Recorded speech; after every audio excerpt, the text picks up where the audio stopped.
আমার নবী, আপনার নবী, কুল কায়নাতের নবী হুজুর পুরনুর সাল্লাল্লাহু আলাইহি সাল্লাম সাইয়েদনা মুহাম্মদ মুস্তাফা সাল্লাল্লাহু আলাইহি সাল্লামের চুল মুবারক নিয়ে অদম ফকির একটা হাদিস বলবো।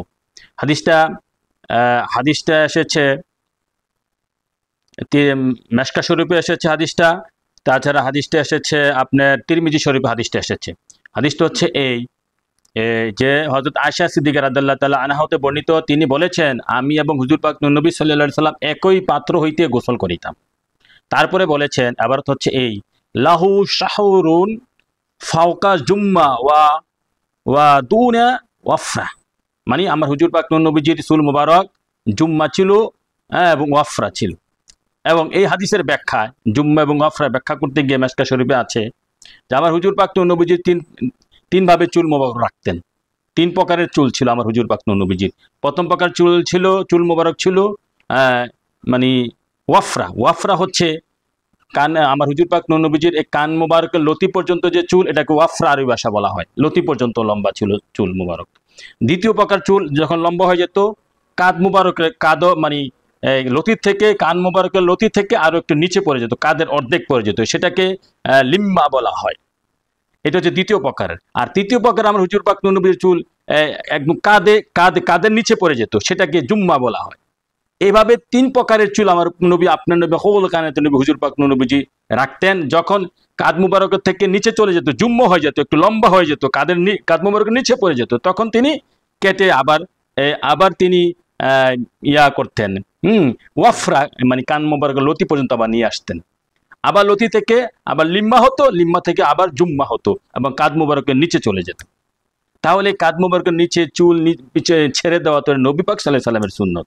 তিনি চুল মুবারক বড় রেখেছেন, হ্যাঁ, আবার কেটে ছোট করেছেন। হ্যাঁ, এটা তিরমিজি শরীফের হাদিস, সুনানে 86 একটা হাদিস গ্রন্থ, মেশকা শরীফের হাদিস। মেশকা শরীফের হাদিস নম্বর হচ্ছে 4261। এখন আপনারা যারা তথাকথিত যারা মোল্লা মুন্সি, যারা বিভিন্ন নামে বেনামে বিভিন্ন কিছু ট্যাগ দিয়ে এই মানুষের চুল দাড়ি, সাধারণ মানুষের চুল দাড়ি জোর করে কাটতেছেন, তাদের মনে কষ্ট দিয়ে তা আল্লাহ রাসূলের কাছে বিচার দিচ্ছে, সেটা তো কখনোই ঠিক না রে ভাই। আপনি কাটার কি, তার স্বাধীনতা আছে, এটা তো নবীর সুন্নাত। লম্বা চুল মোবারক রাখা, চুল রাখার লম্বা, এটা নবী পাক সাল্লাল্লাহু আলাইহি ওয়াসাল্লাম রেখেছেন। হাদিস শরীফ দেখেন, মেশকা শরীফ, তিরমিজি শরীফের হাদিস। তাছাড়া বিশ্ববিখ্যাত সিরাতের কিতাব মাদারিজুন নবুওয়াতে এসেছে যে আমার হুজুর পাক নবীজি চুল মুবারক এর 4টি বিনুনি ছিল যখন তিনি মক্কা থেকে মদিনাতে হিজরত করেছেন। হযরত উম্মে হানি থেকে বর্ণিত এসেছে হাদিসটা। তাহলে আমার হুজুর পাক নবীজির চুল মুবারক লম্বা ছিল। তো এখন আপনারা কোন ফতুয়ার বলে এই ধরনের লোকদেরকে চুল কাটতেছেন, লম্বা চুল কাটতেছেন? হ্যাঁ, এবং যাদের অতিরিক্ত লম্বা, এটা তাদের ইচ্ছা, ব্যক্তি স্বাধীনতা আছে।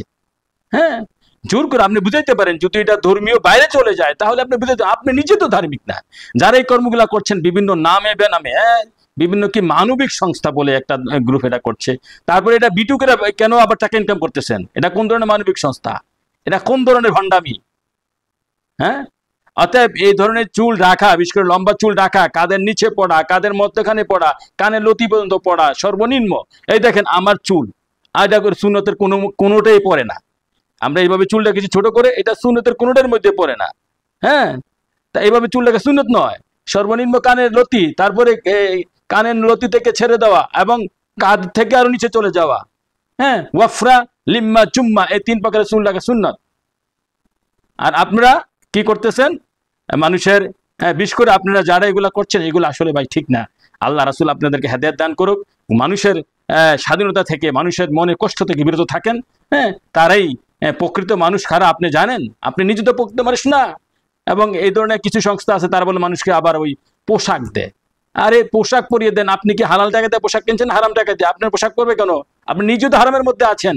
হালাল খান, সত্য কথা বলেন, হালাল খান, সত্য কথা বলেন, সদা সত্য কথা বলেন, দেখবেন সবকিছু ক্লিয়ার হয়ে যাবে।